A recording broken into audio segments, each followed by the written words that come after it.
So Slammiversary happened, and let's be real here, not a lot of other people are going to talk about it, so I guess I'm going to have to be the one to do it. So the pre-show happened, I guess. Then we actually get into the main show. Cedric Alexander, Mustafa Ali, fantastic opener. One of the best matches on the show. Probably the second best match. We'll get onto the first a little bit later on. Not really much else to say other than fantastic opener. I did think they were going to do Cedric winning because it's TNA and that's kind of how TNA does things, but happily surprised that Mustafa Ali was able to pick up the win on that one. The System versus Dark State just sort of existed. Indy Hartwell versus Tessa Blanchard.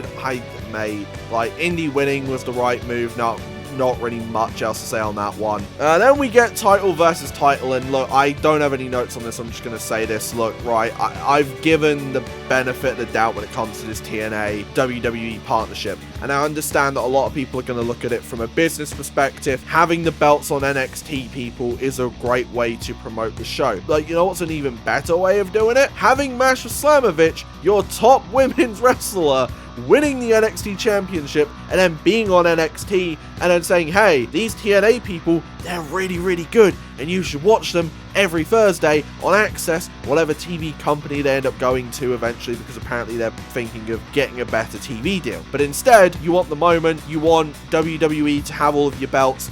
You better keep them away from Leon Slater. You can take the belts off the Hardys eventually, that's completely fine, but keep them away from Leon Slater. Is it the right move to have JC Jane win? No. Then we actually get into Leon Slater versus Moose, which was my personal favorite match of the night. I know a lot of people don't like Moose and are detractors of his work. I'm not the biggest Moose guy, but when the lights are on, that man is a beast. And when he has the right opponent like a Leon Slater, he absolutely goes to work. Slater winning was the right move. AJ Styles' endorsement was like the icing on the cake. Great for Leon Slater. Keep NXT away from him for the love of God.